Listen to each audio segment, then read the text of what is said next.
Kaleshwaram project తెలంగాణకు వరప్రదాయిని అని ఇప్పటికైనా కాంగ్రెస్ నాయకులు కళ్లు తెరవాలని మాజీ మంత్రి ఎమ్మెల్యే హరీష్ రావు అన్నారు.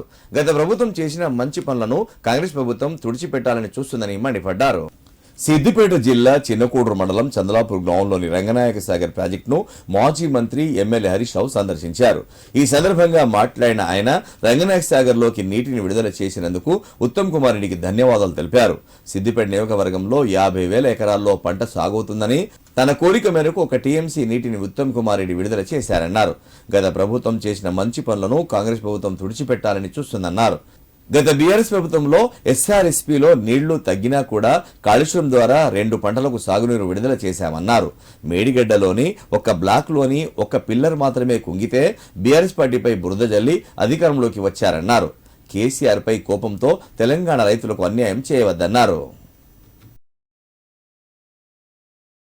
నియోజకవర్గం రంగనాయక సాగర్ రిజర్వాయర్లోకి ఈరోజు కాళేశ్వరం పంప్ హౌజ్ల ద్వారా నీటి విడుదల చేసినందుకు ఉత్తమ్ కుమార్ రెడ్డి గారికి కృతజ్ఞతలు తెలియజేస్తూ ఉన్నాం. ముఖ్యంగా సిద్దిపేట నియోజకవర్గంలో 50,000 ఎకరాల్లో వరి పంట కాళేశ్వరం ప్రాజెక్ట్ కింద సాగవుతూ ఉంది. అయితే పంట పొట్టకొచ్చే సమయంలో రంగనాయక సాగర్ రిజర్వాయర్లో నీటి లభ్యత తగ్గింది. మరి పైనుంచి 1 టీఎంసీని పంపు చేసి పంటలు కాపాడాలని మేము ప్రభుత్వాన్ని కోరాం. దానిపైన స్పందించి ఈరోజు అనంతగిరి రిజర్వాయర్ నుంచి 1 టీఎంసీ నీళ్లను రంగనాయక సాగర్ రిజర్వాయర్లోకి పంపు చేస్తున్నందుకు మరి మా లేఖపై స్పందించినందుకు ఉత్తమ్ కుమార్ రెడ్డి గారికి ధన్యవాదాలు తెలియజేస్తూ ఈరోజు ఒక విషయంలో ప్రభుత్వం కళ్ళు తెరవాలి. అంటే గత ప్రభుత్వం చేసిన మంచి పనులను తుడిచిపెట్టాలనో ఆ పనులను పక్కకు పెట్టాలనే ప్రయత్నంతో ప్రజలకు నష్టం చేయొద్దని నేను ప్రభుత్వాన్ని కోరుతా ఉన్నా. ఈరోజు ఎస్ఆర్ఎస్పి స్టేజ్ 2 కింద అటు తుంగతుర్తి కానీ, సూర్యాపేట కానీ, కోదాడ కానీ, అదేవిధంగా ఎస్ఆర్ఎస్పి ప్రాజెక్టులో భాగంగా భూపాలపల్లిలో కానీ చాలా చోట్ల పంటలు ఎండిపోతూ ఉన్నాయి. గతంలో కాళేశ్వరం ద్వారా నీళ్లు విడుదల చేసి ఎస్ఆర్ఎస్పి నీళ్లు తగ్గినా కూడా 1 ఎకరా కూడా ఎండకుండా బీఆర్ఎస్ ప్రభుత్వంలో 2 పంటలకు కూడా నీళ్ళు ఇచ్చాం.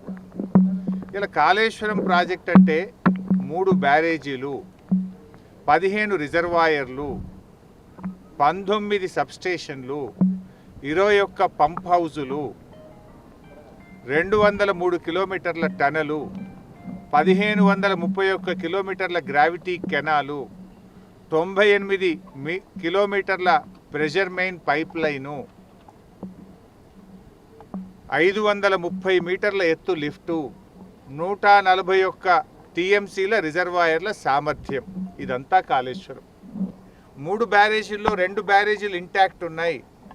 ఆ ఒక్క మేడిగడ్డ బ్యారేజీలో 7 బ్లాకులు ఉంటాయి. 7 బ్లాకుల్లో 1 బ్లాకులో 1 పిల్లర్ మాత్రమే కుంగింది.